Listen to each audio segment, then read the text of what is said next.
Hey everyone, and in today's video we'll be looking into how we can communicate with a Kafka cluster using Spring Cloud Streams.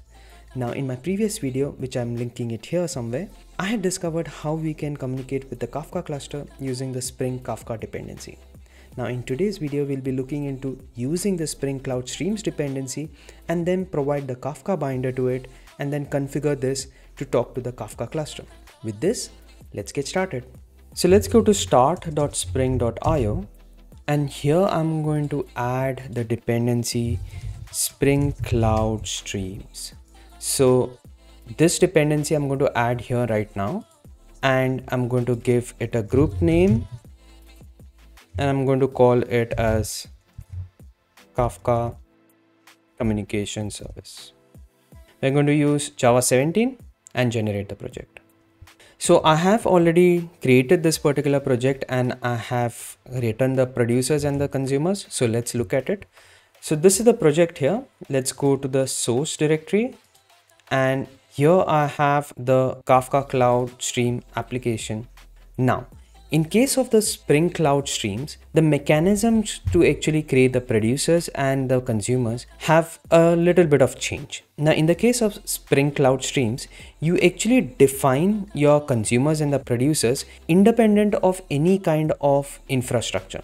So basically you define how the message is to be sent and you define how the messages are to be read. And then you provide certain binders specific to a particular message broker, and then the binder gets attached to these particular producers and consumers. So let's look at how we can actually send a message using a consumer.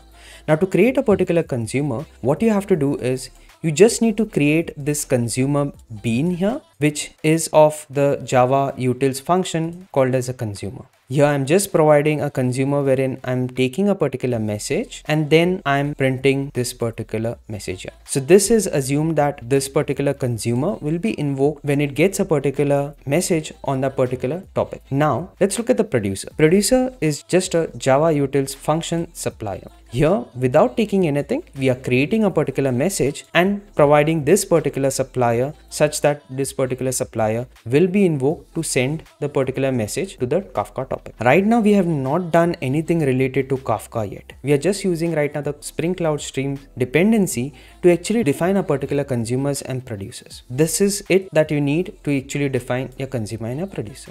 Now, let's do one thing. Let's go to the properties. So when I open the properties here, I'll close this section which is related to Kafka and I'll explain you this particular properties later. Now let's look at the bindings here.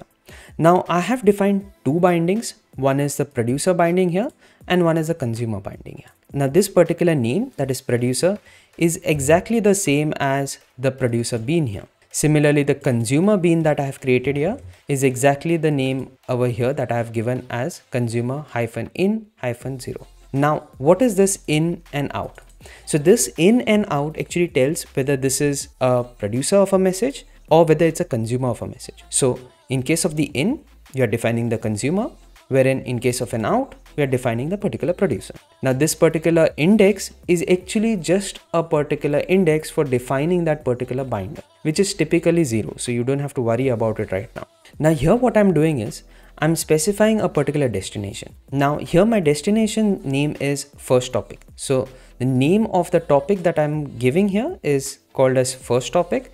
It's a similar destination even for the consumer. So even for the consumer, I'm using first topic here. Now this particular property, I will explain you a little bit later. As of now, we just created the binders. We created the consumer, we created the producer, and then afterwards we defined the particular properties for the two bindings. This is just we have done with the Spring Cloud Stream stuff, right? Now next what we are going to do is we are going to add the binder which will actually do the stuff of sending the message to a Kafka topic. So for this, let's go to the pom.xml file. In the pom.xml file here, if you see here, I have added this Spring Cloud Stream binder Kafka dependency. Now this particular dependency here is meant for Kafka. Similarly, you have various other binders like for RabbitMQ, you have for AWS SNS, AWS SQS. There are various other binders present. Since we are communicating with Kafka, I'm adding this particular dependency. Now you don't have to take care about the versioning part because they are taken care by the dependency management from Spring Cloud dependencies. So now we have added the Kafka binder dependency. So now we need to provide some information in order for the binders to send the particular message onto the Kafka topic. So for this, I'm going to open application.yaml file, and the properties that I had hidden here, I'm going to open them. So here I have defined bindings over here. So in this bindings, I've set that the binding which I had defined here has this particular configuration for defining a value serializer and a value deserializer here. Now the part about sending the particular message onto the right broker and listening from the right broker, the bindings have been given here, specifying the brokers that I want to connect to. So here I've specified localhost 9092, specifying the broker to which I'm going to connect to send and produce the messages. If I close this particular property section, this is in line with the binding definition here, and the value serializers and the deserializers would only be used if we set the use native encoding as true. I have set this use native encoding as true to allow the binder to use these custom serializers and deserializers to actually serialize the message and then deserialize the message on consuming the record. So that is it. This is what we need as minimal requirement for registering a message serializer, a deserializer, defining the broker's property, and defining the two binders, that is one for the producer and one for the consumer. So with this, what we're going to do, we're going to start the Kafka cluster. So I have Zookeeper here. I'm going to start the Zookeeper, and then I'm going to start the Kafka server. So the Kafka server has started. Now what I'm going to do, I'm going to run this application.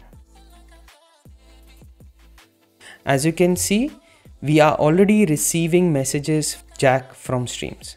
Now you must be wondering, what is this second message, right?